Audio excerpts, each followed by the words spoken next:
smaller number that will go a bit biotechnologies and meeting cuts to national security related agencies that are not the DoD, but are NASA and the CDC as an example. The administration has proposed in its budget to cut $1.6 billion from NASA, which would impact satellite monitoring. In addition, the CDC faces about a 39% cut as well. I mean, both of these things obviously have impact in national security and in defense and in DoD. Mr. Maslow, would you be able to talk about how this might affect the DoD's work? Because you do work collaboratively with NASA, particularly on sharing tools and test ranges and those sorts of things. Do you feel as though that might have an impact on you? Well, I'm prepared to speak about the DoD budget. I'm not intimately familiar with the details of other agencies. So you have the skinny budget, and we'll be rolling out more details about the DoD budget over the month. So what I would ask of you all is that you talked about whole of government and the integration of government. It's really hard to silo off just DoD when we're talking about national security. It absolutely has to do with CDC. It has to do with NASA. It has to do with USAID. It has to do with all the things. And so it's really hard for a member such as me to sit here and listen to people talking about the importance of whole of government while also talking about the narrowness of a skinny budget.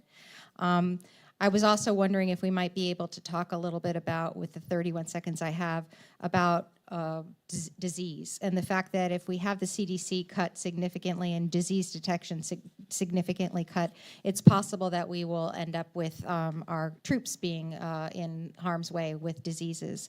One of the things that I am also worried about with the 13 seconds that are remaining is that we are apparently, according to many articles, losing talent to Europe as we are cutting back on our science and research and tech talent.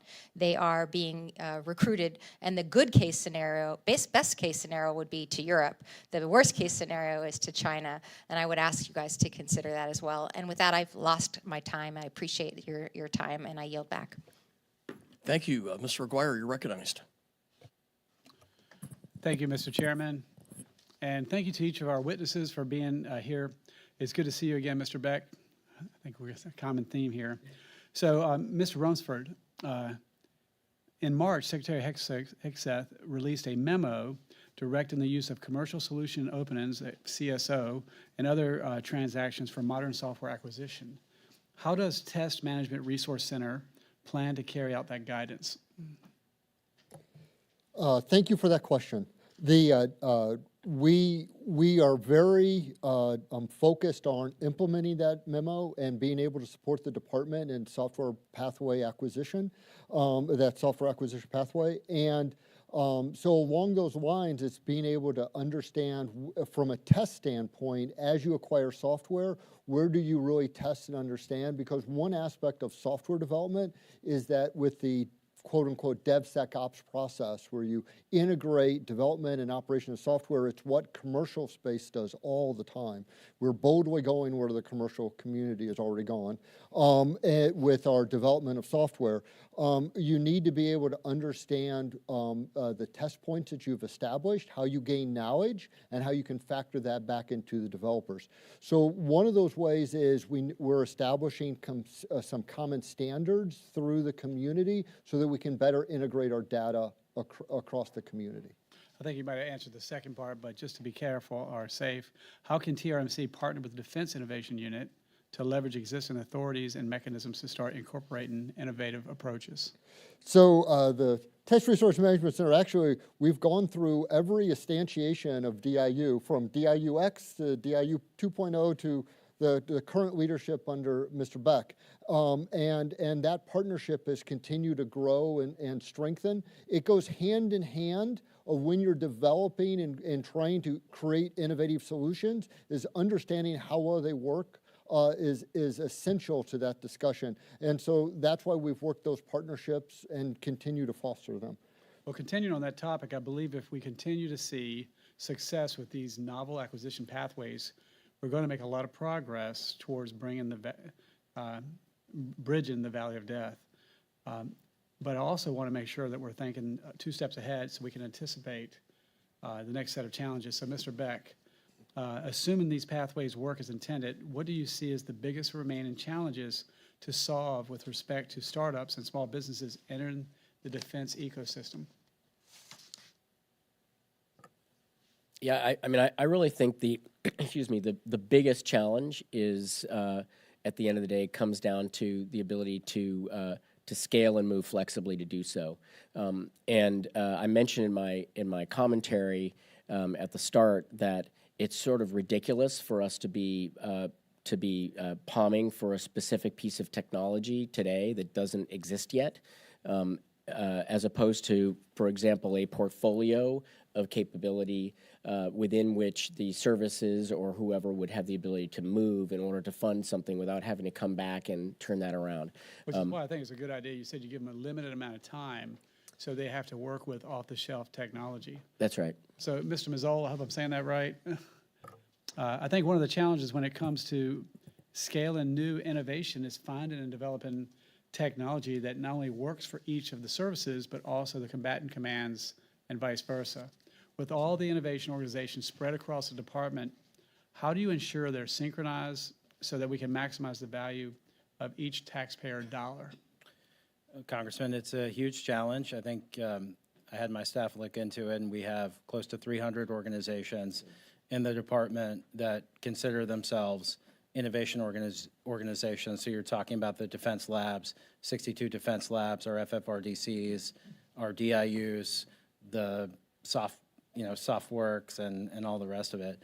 So to be honest with you, I don't think that we have, when you have 300 organizations about that are in the innovation game,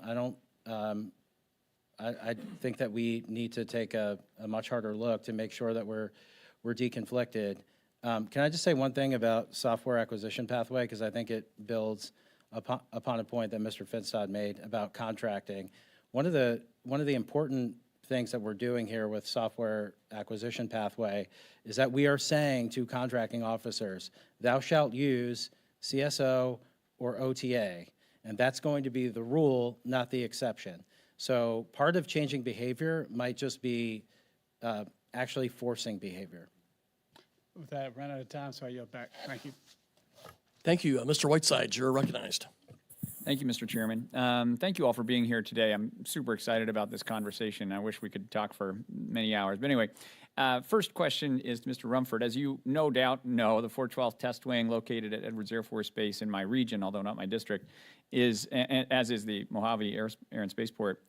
Together, they're the cutting edge for aircraft testing and simulation, not just for the Air Force, but for commercial operators in some cases as well. Could you briefly discuss the 412th's importance to developing the warfighter capabilities of the future?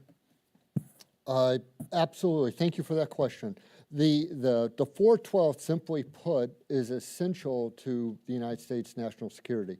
Our nation has air superiority capabilities because of the 412th, period. Everything that we have developed from an Air Force capability standpoint, all the tactical air, bomber, all those capabilities go through the 412. So they are a crown jewel of our nation, and is a national asset that's very important that we maintain for our nation. I mentioned earlier about data. They are actually one of the leaders that we have among innovative ways of doing data analytics and to being able to turn around test data from the weeks to hours that I mentioned earlier. They kind of spearheaded a number of those efforts. That's great. That's great. Thank you so much. I have a limited amount of time, so I appreciate that, and I share your enthusiasm for the 412th, so thank you for that. In my region of Southern California, we've just undergone the worst wildfire disaster in American history in terms of structures lost. Over the past decade, we've suffered the deaths of hundreds of people and hundreds of billions of dollars in economic losses. Wildfire is sort of unique in the sense that it's the only large-scale natural disaster that can be prevented through mitigation and early action. In Southern California, we're deeply grateful for the role that the military has played in helping fight those fires, from MAFs, Fire Guard, other programs, but I've long been convinced that the Department of Defense could be doing more in this crucial fight. As we know, natural disasters like wildfires don't just threaten civilians, they impact our military readiness, the safety of key installations like Vandenberg Space Force Base, and the safety of our service members and their families. DoD, when given the room to run, is the world's leader in innovation and could potentially do more. And the DoD has experience in developing capabilities that the civilian disaster response community doesn't. As an example, linking a rapid sensor layer in the infrared spectrum to autonomous capabilities that could rapidly put suppression mass on target. This is a question for all of you, and maybe we can follow up on afterwards. But what ideas do you have about capabilities that could help us protect our valued infrastructure and people from the wildfire threat? And what thoughts do you have about organizations within the DoD that could help develop the tech related to this crucial national challenge?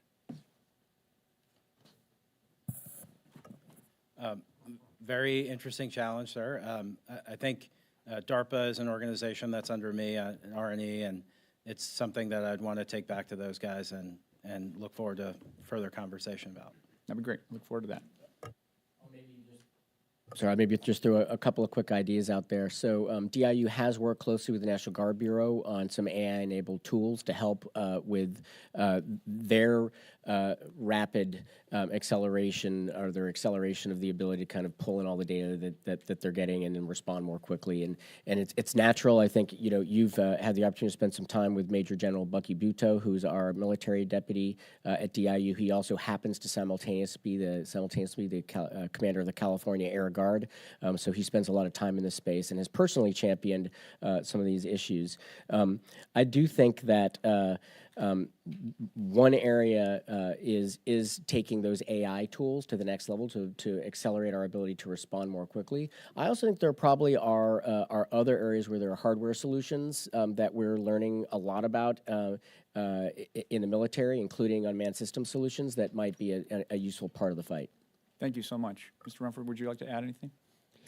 Just from the standpoint of, the military often breaks things down as an OODA loop of how quickly you can sense things and respond to things, and I actually think that applies exactly to this problem. And the technology advances that we're using with AI and ML to close that loop as fast as possible, I think has a lot of applications to support our nation. I agree, and I look forward to working with you all on these ideas. Thanks so much. I yield back, Mr. Chairman. Thank you. Mr. McCormick, you are now recognized. Thank you, Mr. Chair. And thank you to the guests for coming here to witness to us today. I appreciate you very much. Mr. Mazzol, what is the department's vision for modernizing its test and evaluation architecture? Sir, I would actually prefer to defer that question to Mr. Rumford as the head of TRS. I don't want to talk. Okay. No, I'm kidding. Go ahead. Oh, okay. Thank you for the question, and so we have a lot of, the major approach to strategizing or improving the test infrastructure is really understanding the national defense strategy and where the department is focusing on defending our nation. So we look at those major areas that we want to go after as a department, and then we turn around and look at the capabilities that we have existing within our infrastructure, and then where we find gaps, that is where we find partnerships with other federal agencies, and more importantly, the industry and academia, on how do we get after understanding how we can understand if something works. Because that's what testing is, Sure. Understanding if something works. And you mentioned testing. That's a good point. So right now we're in essentially a proxy war. We're having real live fire exercises, seeing what's working and what's not working. We're seeing jamming on navigation systems. We've seen triangular counterfire, which we had before, but now it's been honed to the point where 155, which we're all worried about running out of ammunition, now is almost ineffective because we're worried about the counterfires, right? So everything's changing rapidly. How do we test and evaluate something that hasn't even been used on the battlefield yet? How are we working and integrating with vendors and accelerating this process of getting to the next generation of accelerating the kill chain? So what you've just highlighted in your question is the thing that we know is going to be there is change. I mean, the thing that's constant will be change. So we know that there's going to be differences. So one of the things that we introduce into our test infrastructure is how agile are our systems into responding to a very, very changing dynamic environment, because we know that there's going to be rapid evolution. And recognizing existing geopolitical conflicts that are occurring in the world, that gets back to my comment of we're interested in data, and data comes from many, many sources, and sometimes it comes from operational activities that we can learn a lot of value from, and factor that back into our design and test. So you think the data and software-centric technologies are really realizing that vision right now? You think we're able to accelerate that process of what we're purchasing, what we're investing in year by year rather than decade by decade, which has been our tradition, right? The legacy systems that take a decade of R&D, a decade of incorporation, a decade of sustainment. And by the way, now I get to retire as a CEO of that 30-year period. So there's always, I mean, there are pockets of success that we can point to that we have made great strides with. Some of the things that we're working with across the R&E enterprise, we're in DIU, we're very rapidly trying to deliver capability to the warfighter, so we can show examples of where good successes occurred, where we've learned, iterated, and delivered in a very rapid fashion. But as you just highlighted, that is not the current culture across the department. And we have to change that culture because, quite frankly, if we don't iterate, we won't be successful. Thank you. Mr. Beck, you talked about DIU extensively in your opening remarks. Appreciate that. What's the challenges in transitioning programs from the DIU over to the military services right now? Yeah, so I mean, I think that the biggest difference between what DIU is doing in DIU 2.0 and what DIU is now doing in DIU 3.0 is all about that pathway to scale. So DIU always had we called a transition partner as part of the criteria for deciding to go do something. We've changed that to there must be a pathway to scale, and that fundamentally is about the partnership of the services. So I mentioned some of the concrete tools that we have in place, for example, the flexible funding, but perhaps even more important is the fact that now that I have the ability to be sitting at the table to then go sit down with the leadership of each of the services, which literally we're doing this right now, to sit down with our 2x2 matrix of here are the most strategic projects, here's where we're uniquely positioned to help, this is our list of what we're doing for the Army, General George. Let's sit down and agree, is this the right set of stuff? And if so, does that mean that you're going to put the pieces in place to be able to scale it? So I got about 15 seconds, and that's what I was going to ask you. In this contracting management, is this cutting down on duplicative contracting systems so that we're not reproducing the same thing in parallel lanes? Yeah, absolutely. And I also think that back to Mr. Maisel's point from before, the more that we can coordinate and collaborate, the more that's going to be true. Appreciate you. Thank you. With that, I yield. Thank you. Mr. Moulton, you're now recognized. Mr. Chairman, thank you very much, and thank you for your leadership. Mr. Beck, DIU's ability to move fast and partner effectively with commercial innovators seems to stem not just from authorities or tools, but from culture, how your teams work, how they take risk.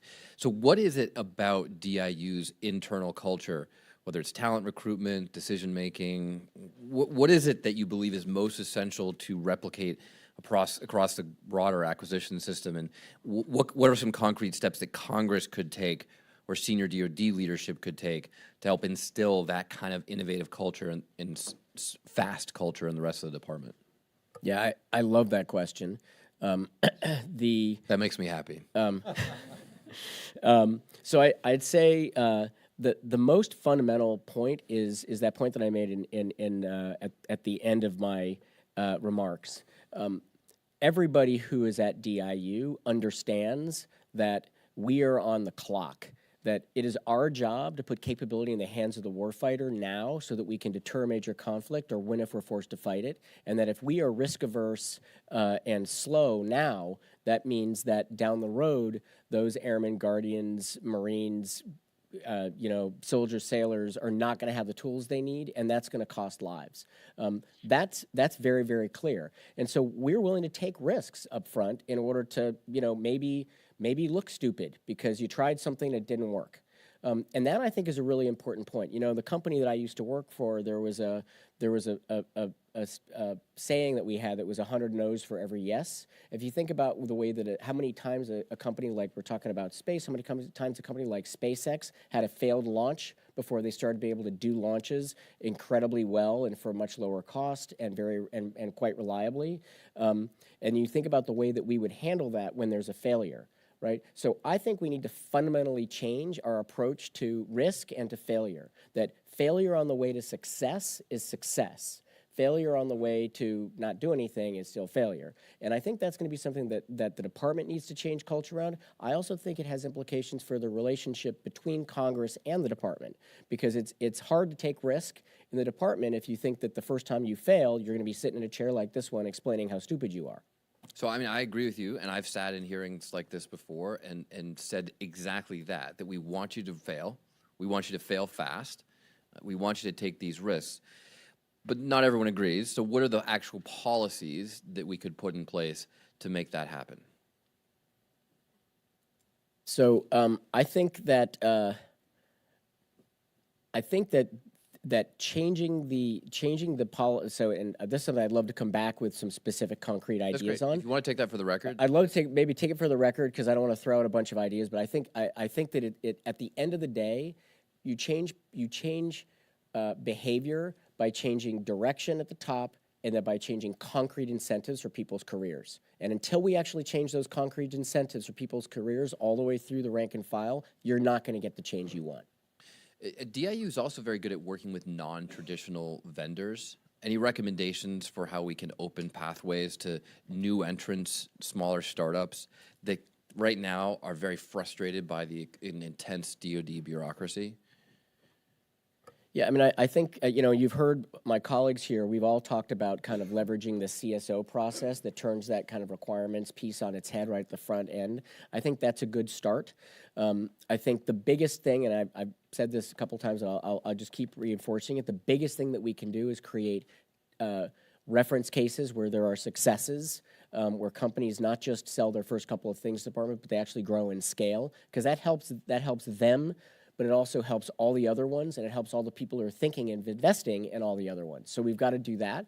And then I think we've got a set of very specific concrete blockers, whether they're cybersecurity standards that people have a hard time figuring out and meeting, whether they're facility clearances, whether they're individual personal clearances. There's a list, and it's not that complicated. And we've just got to keep ticking and down it and making those things either. Mr. Mazzol or Rumford, would you like to add anything? Absolutely. I think the biggest challenge that I see is the way that the department budgets. We are living with a budgeting system from the McNamara era.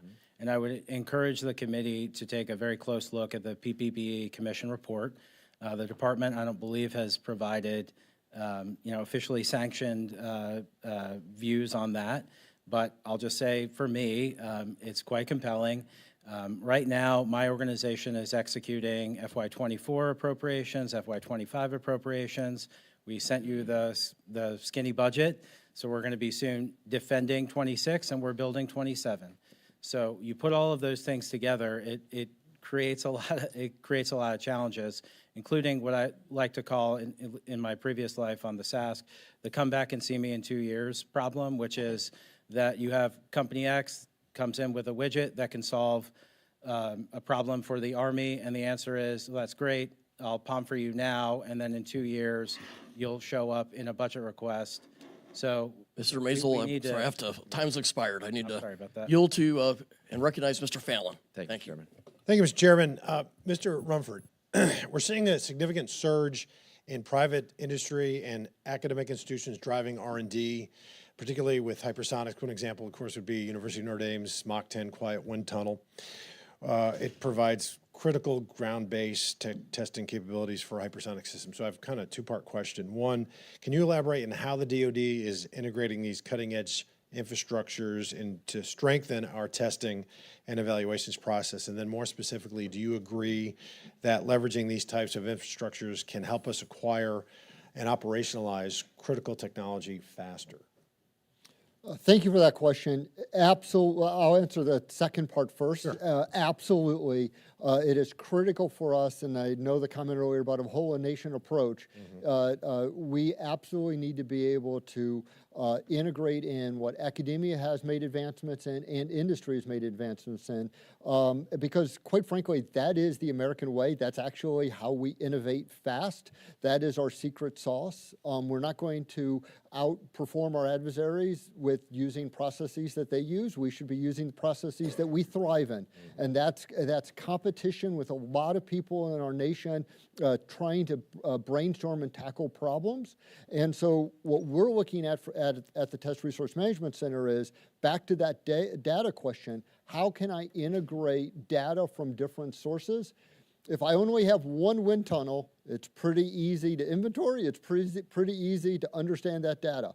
But if I want to take advantage of what's in academia, other tunnels that are in industry, I need to have a strategy to get there. And that's why the HyperCore, the hypersonic correlation program that I mentioned earlier, is essential to this whole nation approach. Because we do want to leverage the great strides that academia and industry is making. Yeah, and I like the fact that, I mean, in this, in a full committee hearing we had a year or two ago, Chairman Rogers acknowledged that we are behind in hypersonics technologies. We're behind China, we're behind Russia, and we need to acknowledge that and not only catch up with them, but outpace them. And we have to be innovative, or that's not going to happen. And I like what's happening with the University of Notre Dame and Alabama and A&M working together, creating that kind of synergy. So thank you for your response. Mr. Beck, can you share which specific areas within the DoD's critical technology roadmap are currently being prioritized? So you mean which specific technology areas? Yeah. Well, so we work across at DIU, right? We work across AI, cyber, autonomy, space, biotech, and emerging technologies like quantum and hypersonics, and now advanced manufacturing. And I would say, rather than one specific area among those things, the way that we think about it is what are the most critical operational gaps that we've got to solve for, and how does that drive thing? And that yields, for example, as we think about INDOPACOM, a very high focus, for example, on autonomy, not just the hardware across different domains, but the collaborative autonomy, the resilient C2, and the automatic target recognition that allows you to have a heterogeneous swarm of autonomous vehicles to go and take action. That's one major area. Another major area that it's worth talking about, and maybe talking about more in a classified session sometime, is in space, where there's an enormous amount that we're doing, leveraging commercial space capabilities combined with more exquisite capabilities, various kinds, and there's an enormous amount more to do there. And then maybe a third piece that I'll touch on is the impact that AI, both generative AI and large language models, but also distilled smaller language models that you can then take and put on what we would have called in the tech sector on device, so that they can operate in a GNSS denied atmosphere. That's another one. Great. And I'm going to ask one real quick. I'm glad you mentioned DIU. How do you plan to expand DIU's efforts to scale innovative solutions more rapidly and strengthen the integration of emerging technologies and operational capabilities across the services? So excuse me, the biggest thing that we can do is really just put significant points on the board that matter. So right now, we've been given some great tools by the Congress and the funding that we have and the flexibility that's there. We have a fantastic set of partnership with the services, and we've got some very critical problems that we're working on. We need to deliver on those things and then use that momentum to keep just growing and scaling. So one thing that I think is really critical is that we continue to reinforce the salient that's been created in this space and deliver on that. Yeah. We need that for the strategic impact we need, and we need that also for the founders and funders out there to see the success of working with the department at scale. Thank you. Thank you, Mr. Chairman. I yield back. Time has expired. With that, we recognize Mr. Ryan. Thank you, Mr. Chair. Thank you all for being here. I want to start just a quick feedback from last time. Some of you were before us. In terms of what I think a lot of my colleagues in a bipartisan way are hearing, I want to specifically commend DIU. As I've been out there from INDOPACOM to talking to maneuver commanders, talking to service secretaries, I consistently hear, like, essentially, if I have a problem and I need a capability, who do I go to? It's DIU, and I think that is a really important takeaway that I hope just continues here, and that we don't, as we go through a professional transition, as it's playing out, that we don't lose any momentum on that, and then anything that we can do as a Congress or individually to keep that momentum going that you've built. I just think that's important to share that feedback I'm hearing from trusted commanders out there, and to please pass that back to your folks working really hard across the board, especially Mr. Beck, to your team. I want to hone in a little bit on a specific part of your mission, which doesn't get a lot of as much sort of public focus, but I think it's really important, which is something started a few years ago, the Onramp Hubs, the DIU Onramp Hubs, with the idea, as I understand it anyway, of making sure that the fullness of our economy in across the country is being leveraged and utilized to bring to bear that innovation for our national security and for the department. And I was excited to see in the reconciliation bill, one of the things I was excited about in the reconciliation bill was an additional $50 million for the on-ramp hubs, which I think is exciting. Can you talk about, starting with you, Mr. Beck, and to you, Mr. Maisel, how are you thinking about what are the criteria as you continue to expand those that you would say are most important to set up for success, and how you choose those? So first of all, I would say thank you very much for the comments and feedback. The team will enormously appreciate that because that's why they get up every day. But I also would say it's a team effort. So all of my colleagues here and across the whole department, we're doing that stuff together. So in terms of the on-ramp hubs, so first comment I make is that, you know, we've got, the on-ramp hubs are one of the ways in which we establish kind of presence across the country, because it is really important to us to do that. You know, we now have, we have companies from all 50 states applying for our work. We've already awarded in 36 of the 50 and growing all the time. As far as those on-ramp hubs themselves, the way we think of it is it's about providing a simple access point to DoD, and that's not just a DIU, but to across the DoD kind of enterprise, particularly the innovation enterprise. So all those DICE members are part of that. And then providing common access point for the DoD to the tech sector in those key nodes. And so where we're really looking for that opportunity is where we've got the strongest pockets of really, excuse me, of really powerful innovation going on across founders and funders to have that ecosystem that we want to be able to both harness and facilitate. So that's really how we think about it. And maybe to cue you up, just in limited time, Mr. Maisel, with of course no bias to my wonderful home state of New York, I would point out that there is currently not an on-ramp hub in New York by many measures, from capital invested, major, now 100+ major defense tech, aerospace, maritime defense companies based not only in New York City but across the state, AFRL, a lot of great things happening. Would you be willing to take a look, Mr. Maisel, at a recommendation around a New York hub as something you would look at under your purview? Mr. Ryan, I'm pleased to report that DIU is statutorily independent of R&D, so this is Mr. Beck's program. I would say that the program that is under my purview is Small Business Innovation Research. So the department spends $3 billion a year on the SIBR-SITR program, and it's up for reauthorization this year. As I said in my opening statement, the department fully supports the reauthorization. Thank so you. happy to engage with you on any of your small businesses that. If you want to say great things about New York too, we'll never hold that against you. Thank you, Mr. Beck, would you take that back and look at New York as you weigh all the various options? Of course, and I will also say, New York is already the number 4 location for DIU contracts after California, Texas, and effectively the DC area of Virginia, and growing. And that doesn't even include the investor base that's there, which is a really important part of what we do. So we absolutely be happy to follow up on that. Thank you. Yield back, Mr. Chair. I must point out Nebraska is before New York alphabetically. Mr. Vindman, you're recognized. Thank you, Mr. Chair. Thank you, gentlemen, for coming in to testify today. So just as a bit of background, it was not so many years ago that I was serving in the department, and in my last several jobs, it was in the RDT&E realm, so at the White House National Security Council, legal advisor for emerging technologies, and then the SJ for CCOM and Army Development Command in Aberdeen. So these are topics that are near and dear to my heart, and with an understanding of both acquisition and contracting.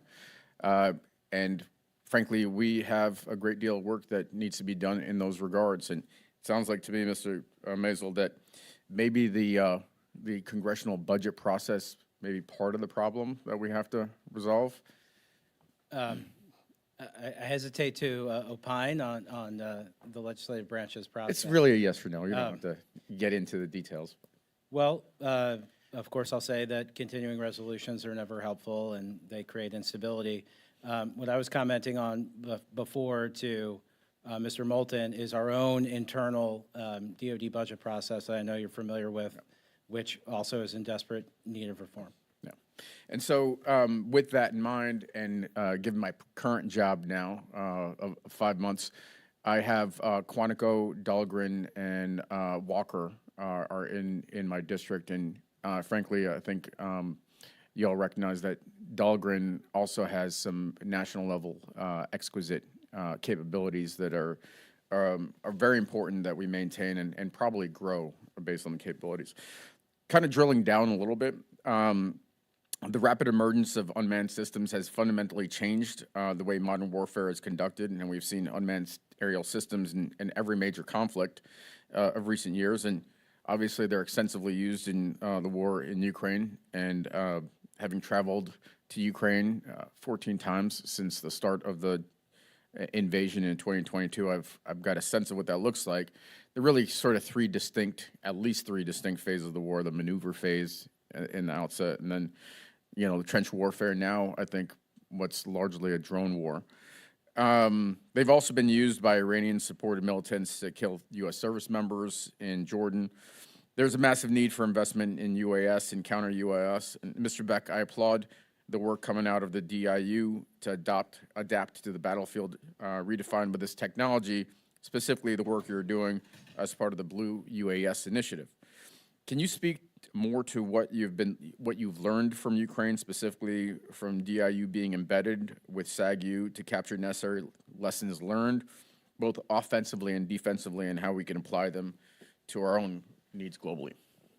Yeah, so I mean, there are the lessons learned that we're taking from what's happening in Ukraine every single day are enormous, powerful, and constant.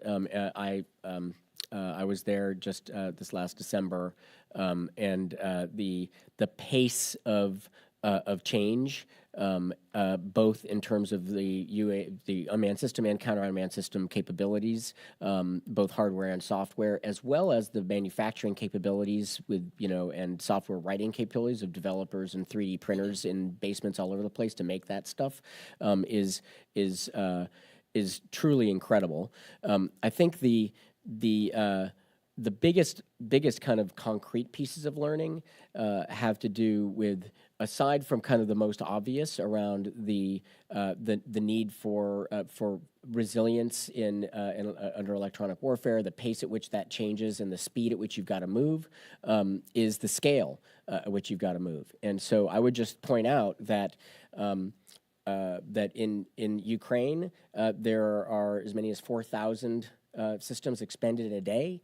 And last year, the department bought about 4,000 systems, and that's not a great. Now, obviously, they're not comparable, but that's something that we've got to do something about. Part of that is about taking learning from Ukraine to be able to bring the speed of production and the cost of production dramatically down, and that's a huge area that we're focusing with Blue UAS. And to that point, that's why I have asked for a significant investment in UAS, small, inexpensive UAS. To the point, Mr. Rumford, you made, is this loop, the OODA loop. Now, it's not 12 or 24 months. It's literally days, because they're getting feedback from the battlefield and then turning around, making hardware changes, and then executing. So I think I've run out of time, but maybe I saw a north-south, and I'll just leave it at that. So thank you for your time, and I yield back. Thank you. Mr. Keating, you're recognized. Well, thank you, Mr. Chairman. I'd like to thank our witnesses. I want to just ask a question more broadly, earlier on in the pipeline in terms of innovation and research. And my concern in that regard is it's the basic research, obviously plays a part in the early stages of innovation, but our nation's universities serve as an important partner with the Department of Defense. It's not only the cutting-edge science conducted on our campuses across the country, but it's also the development of the next generation workforce, the STEM workforce that goes into continued innovation of research. So I'm concerned, in my own district, one of the areas of concern we have with defense is surrounds the ocean and undersea warfare and the development there. And there's a lot of concerns there and in other places about budget cuts in that regard and how that can affect our overall innovation and development coming down the road. I always thought that universities are an integral part and the research that surrounds those in terms of what we can do and developing the workforce you need at the same time. So getting to a broader view of what could be and what could be giving us problems down the road, getting to the stage we're talking now, I'm really concerned about those issues. I don't know if you'd like to comment on that. Sir, I'd just say that every weapon system that we have is based on basic research. We would be nowhere without it. And our university partners are absolutely critical because that's where the vast majority of the basic research occurs. Mr. Beck. Hear, hear.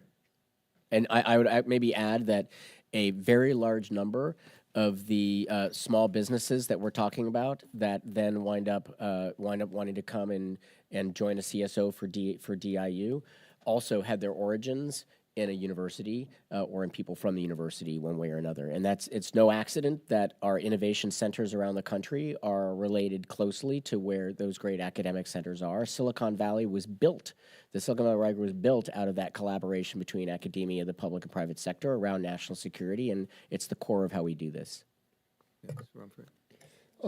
From a testing standpoint, universities are absolutely essential. I mentioned earlier some of them have capabilities and laboratories that provide utility to us, but more importantly, we have sponsored programs where we take university students and have them work at our DoD test labs and facilities to give them hands-on experience, because the quicker and faster they understand national security problems, the better they're able to contribute and provide innovative, fresh ideas.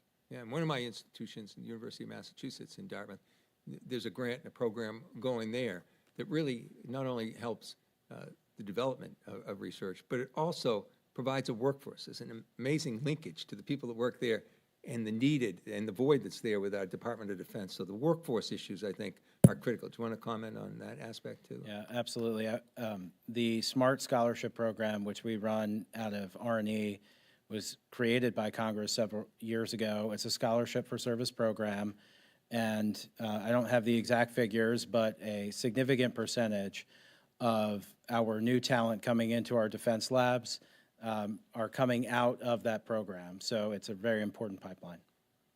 And I would just add into the commercial tech universe as well, the exact same thing is true. So, for example, we run a program called Hacking for Defense that yields incredible talent that gets passionate about solving these problems, and then many of those people either go on to work somewhere in the department or they go on to spawn companies. In fact, without getting into specifics, we literally just had an award to one recently that was a company that came out of a Hacking for Defense challenge. And along those lines too, PhDs I see running around some of these campuses and things, they're all from the United States. We are a mecca worldwide for people coming here. And I'm concerned with a lot of the issues that are surrounding or could inhibit, let me put it that way, some of the international participation into our universities. I mean, how important is the international component with these PhDs and these other people coming here to the United States and delivering that?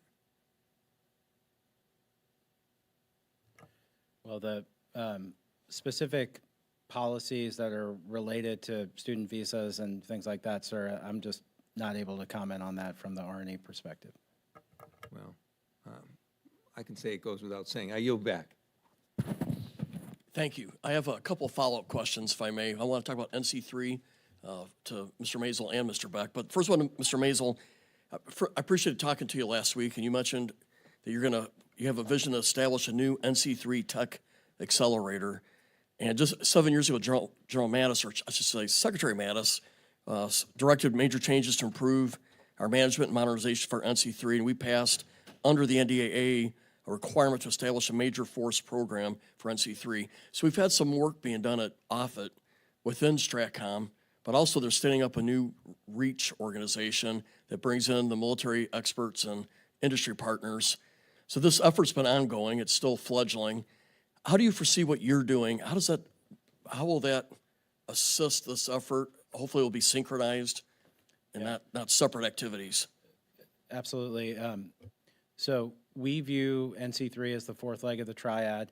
One thing that we've observed is that, as you know, many of the tools that we have for NC3 are of a certain vintage, and so we need to refill the toolbox, and so that's what NC3 Tech Accelerator is all about.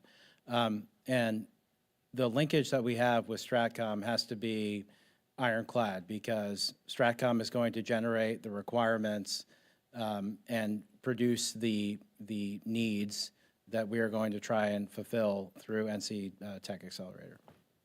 I just hope it's complementary to the reach, because we've invested millions of dollars to get this stood up as well. So I just appreciate your coordination between the two, and hopefully we can build upon each other on that effort. And Mr. Beck, you've done the DIU's done tremendous work in Indo-PACOM. I mean, the things that you're working on are game changers. We're hoping you can do the same thing with Stratcom. Do you see some promising areas where a DIU could support Stratcom's mission in the same way? Particularly, we're doing electronic warfare and also the NC3 portion. Yeah. So first, Mr. Chairman, I'd say is obviously Indo-PACOM is an enormous focus for the entire department, including DIU. We work very closely across the combatant commands and have embeds in multiple places. We have had discussion with Stratcom about how we help them get after their most critical problems, and you can imagine what that is. The only thing that I would add to what Mr. Maisel said is that as we're looking at that NC3 architecture, for example, where we've got such a critical strategic need, we want to make sure that we've got the absolute best technology in that. Some of that technology will necessarily be highly bespoke national security channels.